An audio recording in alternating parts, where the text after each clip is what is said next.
तर गाभे पोट्टे हो कसं काय मस्त का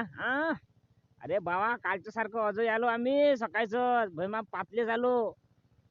इकडं पाहा ना झोंजेन झांजे त्या बहन माय आम्ही झोंजे राव का झांजे राव आम्ही काही भेलो नाही त्या माय मी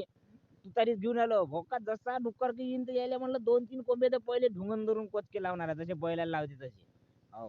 पण एवढे कचके लावून एवढे काही लावून त्या मग आम्ही आमच्या आधी धुतर नसून राहिलं का करावं आता आम्ही आता तुम्ही मला एक सांग ना बहीण मग आम्ही आता नोकरीवाले येले 8वं वेतन 7वं वेतन असं काही चालू आहे 7वं वेतन झालं आता आता 8वं वेतन लागन आणि आम्हाला हो आम्हाला कोणचं वेतन लागन आम्ही त्याच्या बरं त्याला लागू त्याची चांगली गोष्ट आहे कारण की काही त्या शेतकऱ्याचे पोरं बारा तिथे नोकरी लागलेली आहे आणि त्याची मेहनत आहे शिकले सवरले ते आणि ते नोकरीला लागले ठीक आहे चांगलं आहे बाबा तुमचं वाला मस्त आहे एक नंबर आहे तुमच्यासाठी तुमचं कुटुंब पण चांगलं पण जगो पण आम्हाला हो आम्हाला शेतकरी बहीण रात्र दिवस आम्हाला टाइम टेबल नाही तुमचा एक फिक्स टाइम आहे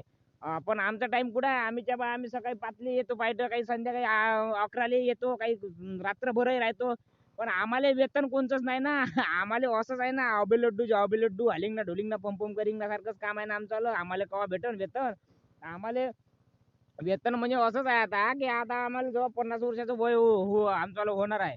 तेव्हा आम्हाला एकच काम करायला लागणार आहे शेतकऱ्याला का पेन्शन चालू करा पेन्शन 10-15 हजार रुपये